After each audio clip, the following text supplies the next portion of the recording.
Hi, my name is Waisha. Welcome to my channel. For those of you who are returning, welcome back. In today's video, I am covering some of my natural staples that I keep in my house so that I keep myself healthy. It was really interesting because I had to think a little hard about this one because I realized that I haven't been sick in a long time. So I said, what do I do when I feel myself getting sick or getting to a point where I need some natural medicines? And the first thing that I always turn to, my number one at my list at all times, is ginger. Now, I love me some ginger. This little thing right here will get you together. And I know that it says it helps with inflammation, but for some reason I feel like it's almost like a cure-all for me. Whether I'm having a cough, whether I'm sneezing, whether I'm having any type of symptoms, if I put ginger in anything, it feels like it just knocks it out within a couple of days. So this has been my staple, and I use it alongside some other ingredients. Like for example, if I'm feeling like I'm getting a cold or something of that nature, one of my go-tos is ginger and cinnamon tea. Now, these are cinnamon sticks. They call them Saigon, I think that's how you pronounce it. Let's see. And what I usually do is I drop one of the cinnamon sticks in some boiling water and a little piece of ginger, and I just let it boil. And then afterwards, I pour it in a cup and I consume it, and I realize that that right there is better than any Tylenol or anything on the market. It hasn't failed me yet. So usually that's one thing that I take if I'm traveling somewhere. For example, if I know I'm going to be in a different country, or if I'm going to be surrounded by a lot of people, the night before I would drink some of that tea, and then when I get there I would drink that tea as well. And I find that it helps prevent me getting sick or picking up something as I'm traveling. So that's definitely been one of my go-tos. Another staple that I keep in my house aside from ginger and cinnamon is Mullein tea. So I don't know if any of you all are familiar with Yaki Awakened, but I love watching his content and just picking up on some of the knowledge that he picked up over the years. And one of the things that he mentioned is that mullein is really, really good for any type of respiration problems, right? If you have a cough, if you're dealing with asthma, maybe there's pollution in the air, because let's keep it real. If you're in America, there's pollution in the air, you know? So one of the things that I like to do is occasionally take mullein tea just to make sure that I'm keeping my lungs healthy, keeping my lungs clean, because chemtrails be chemtrailing, if you know what I mean. So I actually got that tea from Yaki Awaken. It's one of his brands called Eye of the Lotus, and it's amazing. Like, it's full to the top. I'm convinced that that's going to last me a long time, because you don't need much of it. You know, when you boil it, first you have to put it in a pot of boiling water and let it sit for a minute, about 30 minutes for it to get soaked in. Steep it, let it boil for a bit, and then you're done. Pour it out. Now for that one, make sure you have a strainer because there's some spiky textures in the mullein that can make it really uncomfortable if you swallow it. In fact, it kind of gave me some irritation the first time. So for that, I make sure I use tea bags, because otherwise it's going to be very uncomfortable.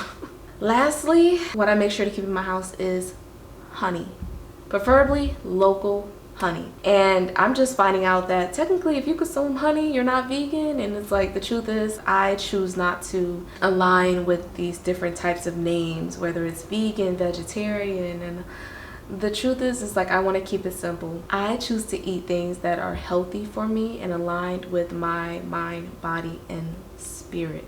So for example, eating meat isn't in alignment with those things for me, so I choose not to eat it. Same with dairy. I found that it caused a lot of mucus in my body, and it wasn't something I wanted to continue consuming because it wasn't in alignment with what I feel was healthy with my mind, body, and spirit. So when it comes to honey, I feel differently. I feel like honey is one of those things that has always been a staple. If I'm feeling unwell or something, I could take a spoonful of honey and then go about my day, you know, and then it's working on whatever in my body needs it, whether it's congestion or whatever I'm dealing with. I need to get some more. I let this one kind of get solid on me. So I need to get some more honey, which is perfect because spring is here.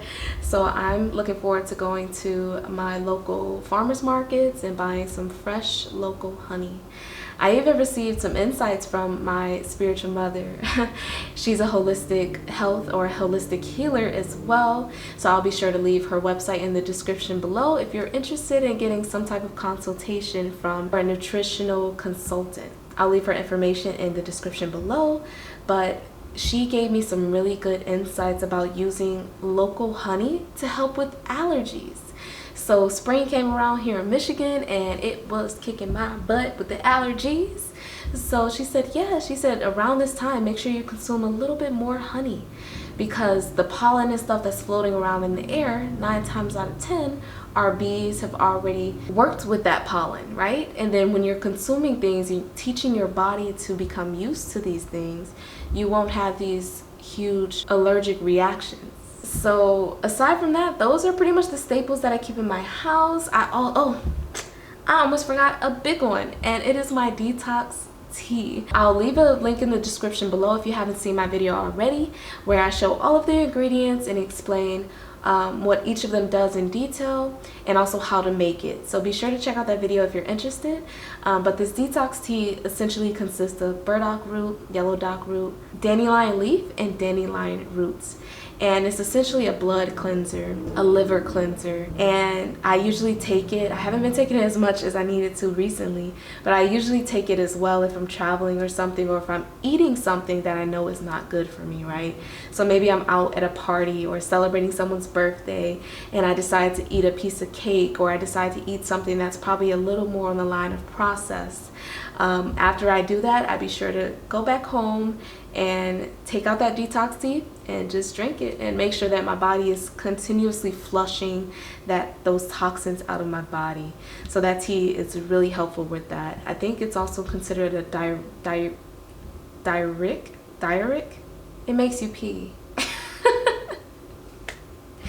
It helps you urinate, right? So I essentially keep that tea around as one of my staples as well, to make sure that I'm staying healthy all throughout the seasons. Okay, so that sums it up. Those are like the main staples that I use in my household to stay healthy, and because of it, I haven't been sick in a long time. So all praise to the Most High for that. And if you're interested in seeing more videos like this, let me know in the comments below. If you have some remedies yourself that I haven't mentioned that you think, hey, you should definitely give this a try, also let me know in the comments below. I'm always open to learning new things, and especially when it's aligned with health, because I want to be healthy and I want us all to be healthy. So let's be healthy together. Okay, so if you enjoyed this video, please like, subscribe, and share the love. I would truly appreciate it, and I hope to see you all in the next video. All right, peace and love.